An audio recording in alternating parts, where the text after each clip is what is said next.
So when you talk about trying to transplant that kind of genre, when you have the difficulties then within the Southwest, what were the biggest challenges when you're actually looking at that sort of, adaptation of an urban sort of cop thing for a suburban, slightly rural? I mean, you're making it sound more like Middle Earth than than what it actually is. Tolkien based kind of like Middle Earth on like the West Country. This part it's quite a weird area, isn't it? Yeah, I suppose what would be I don't know what the kind of the equivalent over here would be.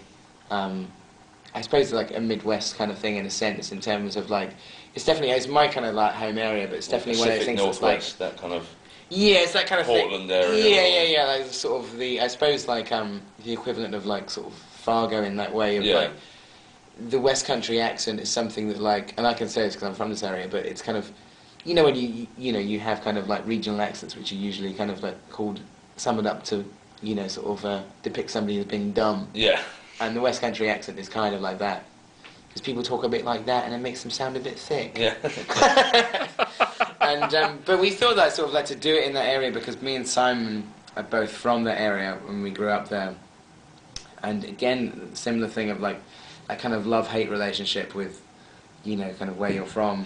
Similar thing to Sean again, like in a way like Sean was like our North London film because we all kind of live in North London now.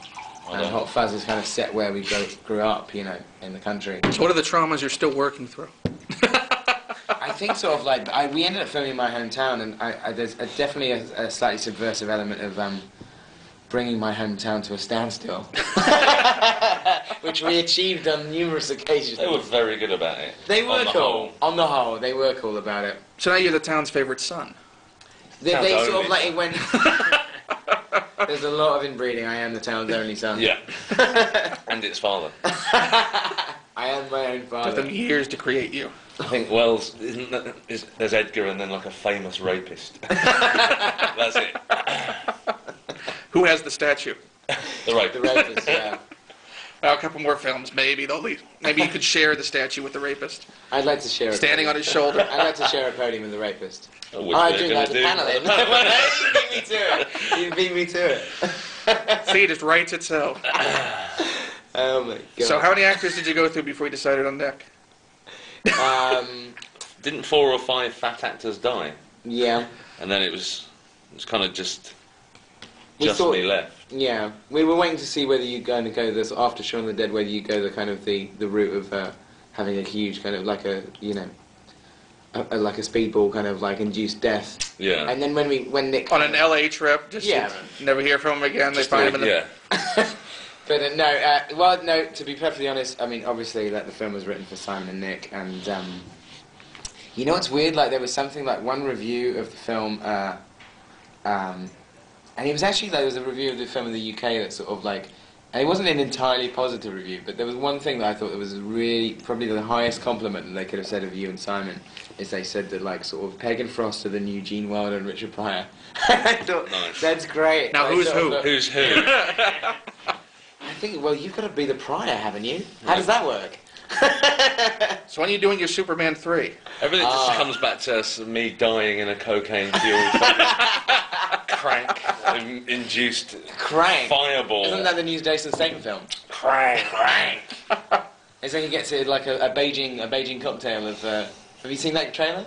No, what? He gets to him. I don't know. Have you seen that trailer? Yeah. For Crank. Statham. He gets injected with a Beijing cocktail of adrenaline.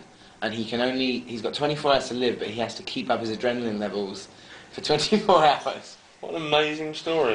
So it's like a one-man speed. Yeah, when Jason Statham goes under 40 miles an hour, he explodes. That's how it works. Much like you. Right, yeah. Anyway, so no, to get back to it. So, I mean, Simon and Nick are such, an amazing double act. And, we wanted to kind of, write two kind of parts, and two different, like the two characters, Danny Butterman and Nicholas Angel, are very different from Sean and Ed, and like Tim and Mike in Spaced as well. So it was fun, and Simon's character is very different. Yours less so. Still bumbling. What are you trying to say? You being pigeonholed into a certain type? No. No. Yeah, so, You got to play a captain of a starship yeah, I did. in Commander. in a major series. Yes, I did.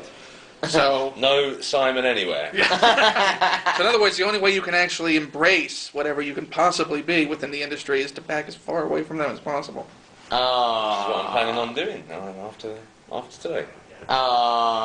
In fact, he's not flying back. He's heading up to Hollywood, taking a couple of meetings, checking into the Chateau Mama. Yeah. I know, not the Belushi room. no. I'm going to have the Chris Farley suite. I believe there's a weight check before you get into the Belushi room. Oh man. Does the Belushi room still exist? Oh, yeah. I kind of Is it sort of called the Belushi room? No, No. but the number's the same. Right. So on your next visit, that's the one to stay in. I saw a thing like I saw the best of John Belushi the other day. In fact, there's still a complimentary needle by the bed. Right. Nice. In the Bible. Yes. I saw an interview like that they did like maybe like about a couple of months before he died, Dan Aykroyd and John Belushi, where they were joking about the fact they sort of said, "Where would you like to see yourself in 10 years' time?" And John Belushi says, "I'm going to be dead." Oh, yeah, that was for Neighbours. They were doing press Yes, for right, Neighbours. on Gene Shalit or Oh something. yeah, it was like one of the morning programs. Yeah, the yeah. most awkward appearance. He's strung out. Aykroyd's wearing looking very stern, and they're like, yeah, that was the most somber for one of the most awkward movies ever made. Oh man. So there you go, remake of Neighbours. You and Simon